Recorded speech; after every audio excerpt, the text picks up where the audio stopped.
Which is kind of funny because, like all throughout my life in general, it took quite kind of a while for the idea of like sketchbook consent to become commonplace. I mentioned that like that was something kind of refreshing about Sakaga is there was always a very strong culture of like if someone shows you your sketchbook, you do not turn the page without asking. Like that like if you look at the page they show you specifically, because artist people don't get that. They'll just like, ooh, sketchbook, and then they start flipping through all the pages and see all of your fucking horny smut. I mean, other stuff.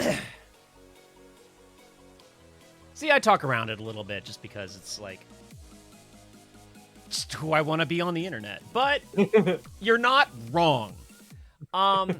Meanwhile, our friend Kariska drew this a little while ago. This one, and then, where's it? Doing it. This is a sticker you can buy on Redbubble, by our friend, Kariska. No, please don't look in my sketchbook. It's trash. I'm trash. Sorry. It is fantastic, and many of us have put this, whoops, I didn't mean to jump there, but that's harmless. That's Kiri's blog. Ba-doop. Ba-doop. There, we're back. And,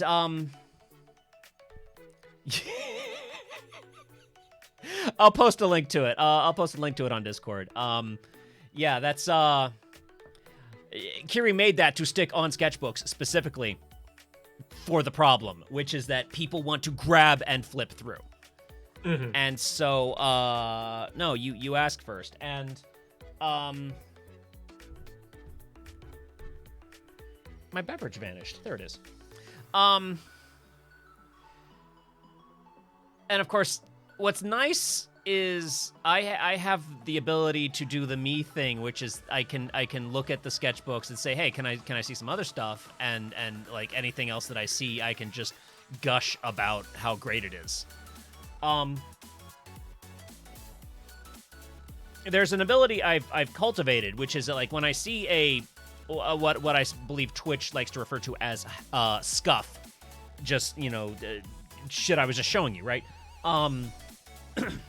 I can look at that and see what you did right. Because art isn't one thing you're good and bad at. That's a toolbox. You keep adding tools to. Yeah. And so you did a scuff drawing, and this part looks like scuff, but this and this are actually really good. And just don't worry about it. Just, do more of that, and even go do thing. Yeah, Shiny Zebra says, OMG, is that your journal? Let me read it. It's like, yeah, I see you're writing a very personal diary. Let me just read through all of it. Yeah, that's actually the problem, because I am proud of and happy to share my old sketches, but I also have a lot of journal writings in there, which I do not really feel comfortable sharing sharing unfiltered on Twitch. Legit. But I'll tell you right now, it's me pining over a girl that didn't like me. That's what it was. Yeah, same. Kyle, are you writing about that right now? Literally, all the time. In the real world? Oh, yeah, that's fair. Yeah, anachronistic, that's right. Yeah. Anachronistic, punchline is death, even OTL to a certain extent. I feel like OTL is more about pining over the girl that you still like, even though she super did you wrong. Yeah, that is actually it. One could say that if she really liked me, she wouldn't have done me wrong, but you know, that's actually not how it works. Well, yeah, because that gets back to what we were talking about. Like, just don't be a dick. Just don't do it. You know, just if you're being a dick, just stop. That's fucking hard. Squirrelheart says, my dad is my only subscriber on Bandcamp, so literally anything I upload to that is sent specifically to him and no one else, so I don't load up. Oh, no. Oh, okay, so I actually need to talk about that, because, like, I love my parents, and I have a really great relationship with them. Yeah. Man, like, dealing with how my parents will react to my art is a challenge I still have to deal with. It's not like I want to tell them, don't look at my art. I just, like... I need to very much train myself whenever they say anything about it to not take it seriously. We don't know anyone really else hard. Like that, do we? Uh, so it's a little difficult from time to time. Um, yeah, because like it's one of those things. Like I know how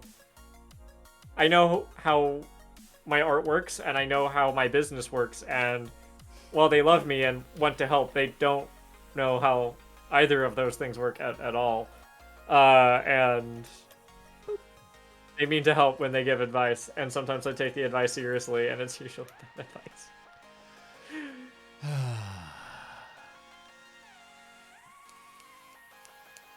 But such is life. Life is such, and it gets easier when folks like us, folks like y'all, all y'all, because you're here and you're watching us do this thing and reading our stuff. It's like, that's very nice. We like that a lot. Thank you. Shiny Zubat says, a lot of it is deeply personal and about personal struggles, and it always makes them so sad to know I feel that way, so I just don't... sorry, I missed some earlier messages. My parents are one of the main reasons I don't share my art online, because what I just said, a lot of it is deeply personal, about personal struggles, etc. Yeah. Yeah, well, that's something I had to deal with. Yeah, well, I've recently mentioned that, like, I wrote a really nice poem about my last relationship that had a beginning, middle, and end, and I'm not sharing that. I don't mind saying that I did it. I don't mind saying that it's like, yeah, it's about the relationship. It's about the feelings in the middle of it and when it went wrong and how I coped with it after. It's just, you know, real, raw feelings. And I think, like, doing that poem got it down real well. It ain't for you. I'm sorry. It's for me and a select set of people. But yeah, that it is okay to have art that is not for everyone. It is for you. Which brings us all the way back to the start of this, which is like, don't invade someone's sketchbook without asking. You're gonna see shit that you don't want to see. You're gonna see shit that they don't want you to see. There's a stage of creation between it's in my brain, let me plorp it out like wet clay that needs to be sculpted, and here is a finished thing. And so you take, there is that middle ground of this is the raw dump of idea that needs to be refined before I can share it with someone. And sometimes, often in fact, those raw plorps of wet clay just go into a freezer and never get sculpted. Yep. I've got a huge folder of shit that I just typed because I needed to get it out of my brain. 2 whole novels. I understand. And that's the space that we're talking about. The unrefined for public... unsafe for public consumption, unrefined raw brain plorps. It's just apparently my word for throwing, my onomatopoeia for throwing wet clay. I really like the word plorp. It's really gross not bad. And perfect. Yeah, it's just wet enough to signify the sound wet clay hits the table as. Codigan also says, yeah, I just don't share my what I work on with any of my family. I think they'd be supportive, but they made fun of me for a lot of stuff when I was real young, so nope. Now they just don't get any of it. Well, I mean, like, I'll be honest, I have always had, like, really strong trust issues with everyone. My family just happens to be included in everyone. And sharing my work at all was...